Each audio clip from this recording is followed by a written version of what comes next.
Hello everyone, welcome to my channel Aptitude Tricks. So I am up with some more amazing tricks and tips from the topic of percentage. So पहले दो part में मैंने आपको fundamentals के बारे में बताया था एंड देन सेकेंड पार्ट में मैंने next 5 type of word problem समझाए थे. सो आई होप आपको सब ट्रिक्स समझ में आए हो और आप वो सभी ट्रिक्स को यूज कर पा रहे हो. Now let's see some more types of word problems that are from percentage and that can arrive in your aptitude exam. So let's see the type 6 now. So let's say the normal statement first. The passing marks in an examination is X%. ठीक है, passing mark एक examination का X% है. If a candidate scores A marks, ठीक है, and fails by B marks, then maximum marks is. तो इधर क्या बोल रहा है कि कोई एग्जाम है उसका पासिंग मार्क्स X% होता है और अगर कोई कैंडिडेट है उसको A मार्क्स आ रहा है और वो कैंडिडेट फेल हो जा रहा है क्योंकि उसको बी मार्क्स कम आए पासिंग मार्क्स से, देन मैक्सिमम मतलब एग्जाम का टोटल मार्क्स है, मैक्सिमम मार्क्स कितना है.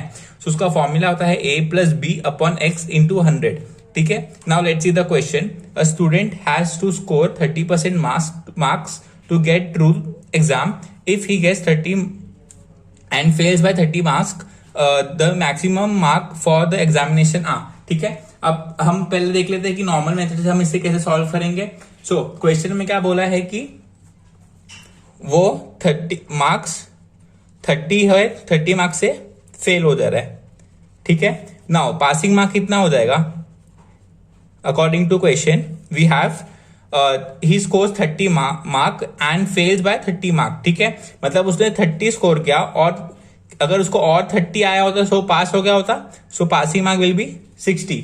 ठीक है, अब अकॉर्डिंग टू क्वेश्चन क्या बोला, student has to score 30% marks. तो टोटल कितना होना चाहिए, मतलब अगर मेरा टोटल 100 का है सो उसमें से 30% उसको स्कोर करना चाहिए ना, 30 मार्क्स उसको स्कोर करना चाहिए. सो इन दिस केस हमें टोटल मार्क नहीं पता है सो हम उसको एक्स अज्यूम करते हैं. So he has to score 30% of that total. So मैंने टोटल को x किया और उसका पासिंग कितना है 60. जस्ट कैलकुलेट किया तो पास द एग्जाम. सो हमें ये इक्वेशन क्वेश्चन में मिल गई है. सो अब इसे हम सॉल्व करेंगे. सो वी हैव x का वैल्यू कितना हो जाएगा 6000 अपॉन 30. ये 100 को यहाँ पे मल्टीप्लाई किया. So we have 6000 upon 30. ठीक है, ये जीरो कट, वी हैव 200. ठीक है, तो टोटल मार्क्स हमने x अज्यूम किया था, हमें 200 आ गया. So option B is the right option. Now अब हम फॉर्मूला से यूज करते हैं, हम देखेंगे विद इन सेकेंड हमें आंसर कैसा आ जाएगा जो मैंने आपको ट्रिक बताया इधर. So formula is a plus B, a and b both are the mark. So we have 30. ठीक है, a प्लस बी, तो again 30 divide by x is a percentage. So in this case 30% चाहिए हमें. ठीक है, multiply by 100. Alright, so we have 60 upon 30 into 100. ठीक है, so इसको सॉल्व करेंगे. So we have 1/2 into 100, sorry 2 into 100. So 2 into 100 will be 200. So again option B is the correct option. ठीक है, सो यू सॉ कितना easily हम इस particular formula use करके हम आंसर पे लैंड कर लिए जो कि हमें 200 आया. Now let's see one more example based on this. So we have one has to score 40% marks to pass the exam. He gets 20 mark and fail by 40. ठीक है, again I said the formula a plus b upon x. a plus b marks होते हैं, so we have 20 plus 40 that is a plus b upon x%. जो भी percent होगा वो number हम नीचे लिख देंगे. So in this case 40 है, multiply by 100 because we want for every 100. So we have 60 upon 100 upon 40 multiply by 100. So we have 3/2 into 100, that is 1.5 into 100. So that will be 150. ठीक है, this will get 1.5. So 1.5 into 100 will be 150. So option B is the correct option. Alright. So आपने देखा कितना easily we solve the question using the formula I gave. Now let's see the next type 7. ये important type है. आप इस expect कर सकते हो कि इस टाइप का सम आपको एप्टीट्यूड में आए, बट बहुत इजी होता है. जो मैं फॉर्मूला दिया वो आप अगर यूज करोगे तो बहुत इजीली टाइप के क्वेश्चन सॉल्व करोगे. सो let's C, in an examination X% students failed in one subject and Y% student failed in another subject and Z% fail in both subject and the percentage of total students fail. मतलब क्या बोल रहा है इधर, एक exam हुआ है, उधर x% कोई एक सब्जेक्ट में फेल हुए, y% कोई दूसरे सब्जेक्ट में फेल हुए, एंड z% दोनों सब्जेक्ट के कंबाइन करके फेल हुए, ठीक है। So the formula is x plus y minus z%, this will give you the total fail students, percentage of total fail students. And अगर आपको पास स्टूडेंट्स का निकालना है तो basically we know 100% total maximum percent, we just subtract the percentage of fail students from 100 to get the percentage of total pass students, ठीक है। Now let's see the question।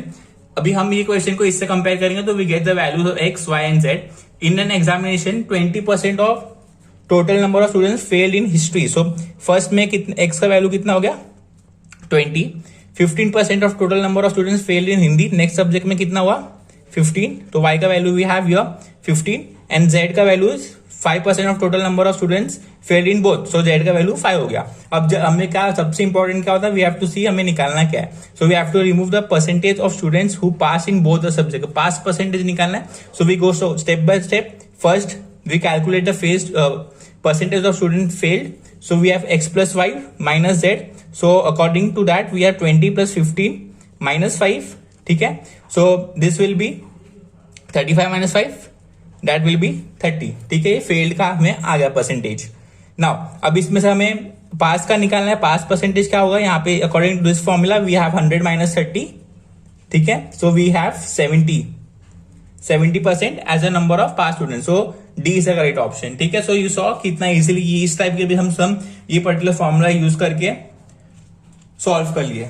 सो अगर आप न्यू हो इस चैनल को तो प्लीज सब्सक्राइब करो channel को, like the videos and share the videos. मैं ऐसे ही हर एक टॉपिक पे नए नए टाइप के सम पे ट्रिक लाते रहूंगा। So let's see the next question based on the same topic, but ये इसका वेरिएंट है। Now we have in a class of 60 students 40% can speak only Hindi, again x का value we have 40, 25% can speak only English, so we have y का value as 25 and rest of the students can speak both languages, ठीक है। अब यहाँ पे हमारे पास z का value नहीं है, ऑलराइट। सो अभी total how many languages can speak English, अब यहाँ पे हमें z का वैल्यू नहीं दिया तो हमारा फॉर्मूला मॉडिफाई हो जाएगा, जो कि हो जाएगा 100 माइनस x प्लस y, ठीक है। क्योंकि यहाँ पे दो ही क्वांटिटी दी हुई है तो हम दो ही कंसिडर करेंगे x and y, alright. So अब ये हमें क्या मिलेगा, इससे हमें मिलेगा कि who can speak only English, alright. So we have 100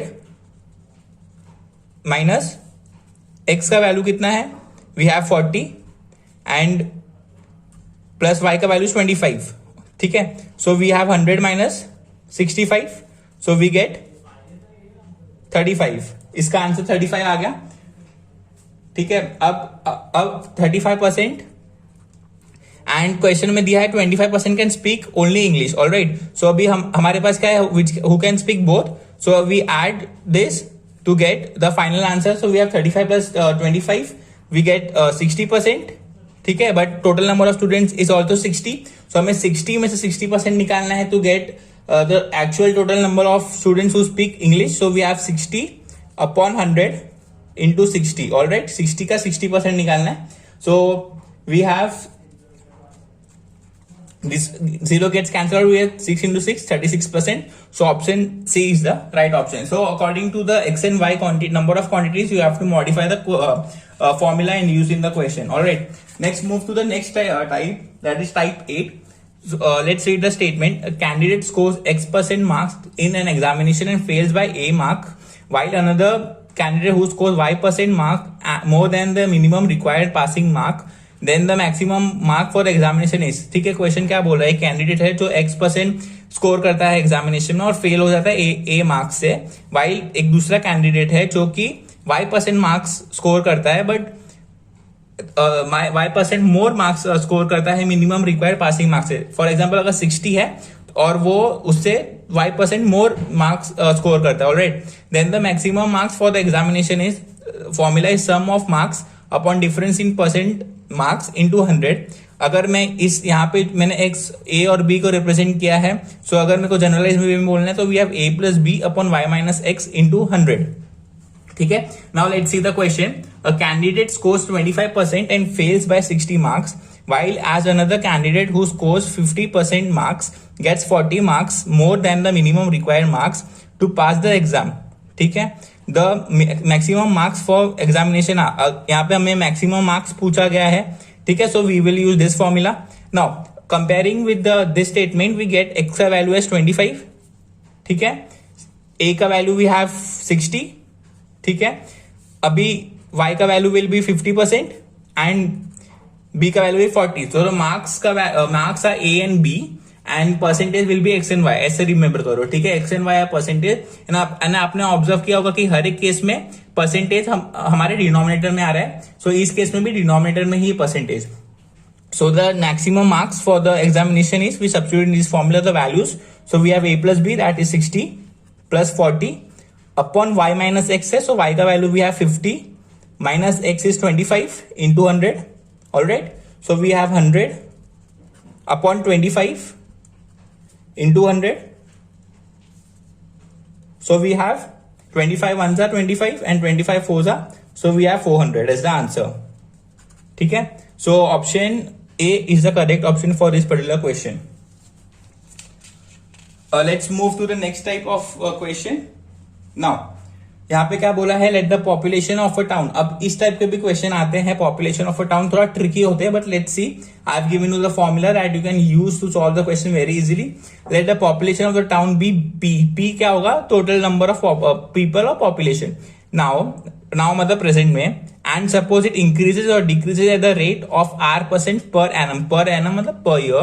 then population after n years, after n years मतलब फ्यूचर में, आफ्टर 5 years या आफ्टर 6 years और any example. The formula is P into 1 plus or minus R upon 100 raised to n. Now this plus or minus depends upon whether the rate is increasing or decreasing, ठीक है। अगर increase हो रहा है कोई particular rate पे, so we use a plus sign, and if decrease हो रहा है तो we use a minus sign, alright। And the second formula is population n year ago। n year ago मतलब past में, 5 years back or 5 years earlier, ठीक है। The formula is P divided by 1 plus or minus R upon 100 raised to n। Again same, अगर increase हो रहा है तो we have a plus, and अगर डिक्रीज हो रहा है we have minus, alright. So अब इस समय हम दोनों भी यूज करने वाले हैं। Let's see, the population of a town is 25280, alright. So we have P का value as 25280, it increases by 10%। So we found that पहले इंक्रीज हो रहा है इन द फर्स्ट ईयर, एक ईयर के लिए इट इंक्रीज बाय 10%, R का value we have 10 and decreases by 25%। अब सेकंड में R का वैल्यू इज 25 बट डिक्रीज हो रहा है, so we will have a minus sign in between. In the second year, what is the population of the town at the end of 2 years, ठीक है। First year increase 10% होने के बाद and second year 25% decrease होने के बाद total population क्या होगा, we have to find that. So ये फॉर्मूला यूज करेंगे हम लोग। So we have P as 25280, alright, multiply by, पहले इंक्रीज हो रहा है सो एडिशन आएगा, R is 10 divided by 100 raised to n।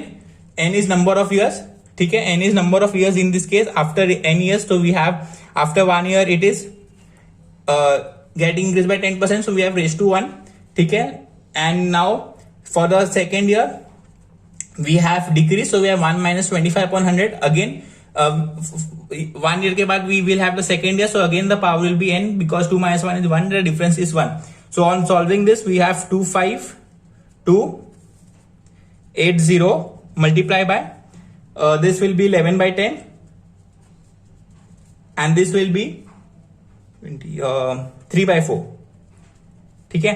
So when you solve this all, you will land on to answer 20856, alright। So A is the right option for this particular question। So you saw how we used. अभी इसमें हो सकता है कि आपको दोनों time increase दिया होगा इस पर्टिकुलर क्वेश्चन का वेरिएंट, तो आप दोनों जगह प्लस करोगे। दोनों जगह डिक्रीज दिया होगा तो you will just replace this addition sign by subtraction का साइन। एंड अगर इस टाइप का क्वेश्चन है so you can use the method I have explained to here. या बहुत सारे क्वेश्चन में सेकंड कंडीशन नहीं दिया होगा, खाली फर्स्ट कंडीशन दिया होगा, तो आपको खाली इतना ही सॉल्व करना होगा, ठीक है। Now let's see the next question. So next question, next type is 2 candidates fought an election। ये भी बहुत इंपॉर्टेंट टाइप ऑफ क्वेश्चन है, ये भी आप एक्सपेक्ट कर सकते हो कि आएगा। सो बेसिकली इस वीडियो में हमने इंपॉर्टेंट टाइप्स ऑफ क्वेश्चन और वर्ड प्रॉब्लम डिस्कस किए परसेंटेज पे जो बेस्ड है. So let's say this type 10 मेरा यही है कि मैक्सिमम टाइप्स ऑफ मैं क्वेश्चन आपको बताऊं ताकि you are ready for any type of question to face in the exam along with the trick so that you can solve very easily and efficiently. ठीक है. So let's see the type 10. 2 candidates fought an election. 2 candidate है जो election के लिए लड़ रहे हैं. One of them got X% of the total votes and won with A votes. ठीक है. ए कैंडिडेट है तो उसको X% मिल रहा है टोटल वोट्स का. फॉर एग्जाम्पल अगर 100% is a total 100% is a total vote and उसको 40% मिल रहा है. सो मतलब उसका टोटल वोट काउंट 40 हो गया. Alright. And won with 8 votes. ठीक है. A वोट्स उससे ज्यादा मिला है as compare to the second candidate. Then what was the total number of votes polled. इसका मतलब क्या है, टोटल नंबर ऑफ वोटिंग या टोटल नंबर ऑफ वोट्स कितने डाले गए थे. ठीक है. Including A and B both. I mean the first and second candidate both. So the tip is first calculate percentage of votes for the second candidate. अब हमने इधर देखा कि हमें खाली एक फर्स्ट कैंडिडेट का ही परसेंटेज पता है, that is X%. We don't have the value of Y. So we calculate it as 100 minus X% because 100 is the maximum percentage. So we just subtract X% from 100. ठीक है. So now moving ahead, we have total votes. The formula will be difference upon X minus Y into 100%. The difference will be in votes.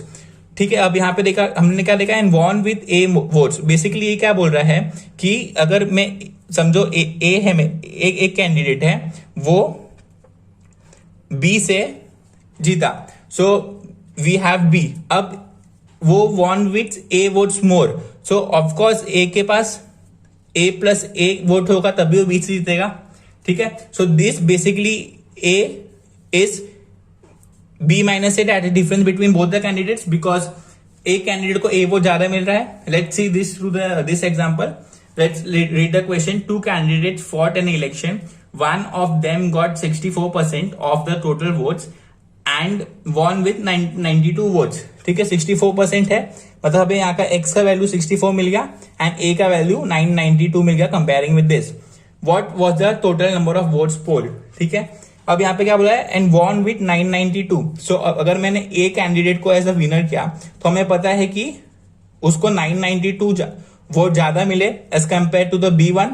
सो अगर मैंने B को यहाँ पे push किया और A को यहाँ पे पुश किया, so we have B minus A is equal to 992. Basically difference मिलता है हमें. जो भी यहाँ पे A का वैल्यू होगा वो डिफरेंस होगा और न्यूमरेटर में आएगा. ऑलराइट. सो दिस फॉर्मूला में सब्स्टिट्यूट करेंगे हम वो वैल्यूज को. So difference is 992. In this case we have 992 divide by X minus Y. X का वैल्यू इज 64. अब मैंने यहाँ पे बोला first point is to calculate percentage of vote for second candidate. So we have 100 minus X. So 100 है, 100 minus X is 64. So we have 36 as Y का percentage as 36%. ठीक है. तो we have 64 minus 36 into 100. Alright. So we have 992 divide by this will be 64 minus 36 will be we have it as 28. Okay, into 100%. So on solving this, we will land onto our answer. Let's we have 2 4s, then again we have 9s, then we have 6s, and we have 14s. Then again we have 14 1s, we have 14 3s. Okay, then we have 5s, 4s, 0.2. Okay, so ये answer आएगा. तो we have 35.42 into 100. So the answer will be 3542. इस ये ऐसा option है ही नहीं हमारे पास, तो D is the correct option for this particular question. So I have discussed total of 10 types of problems that may arise from percentage. Word problem में focus ज्यादा था क्योंकि उसी टाइप के क्वेश्चन ज्यादा आते हैं। यहाँ पे मैंने प्रैक्टिस प्रॉब्लम दिया हुआ है, जो भी मैंने इस वीडियो में टाइप समझाया उसके बेसिस पे। सो प्लीज आप जितना हो सके उतना प्रैक्टिस करो। आपको कोई भी डाउट आ रहा है so let me know through the comment section, and if you have any feedback related to the videos I am uploading on my channel, वो भी let me know if I have to improve in any of the field. So I hope आपको मैंने जो भी tricks बताया है and the types of problems इस particular video में मैंने समझा है, आपको समझा है, and you will use all these tricks in your exam to solve the question easily. So if you understood my particular topic of percentage, please like the video, subscribe to the channel and share the video. Thank you.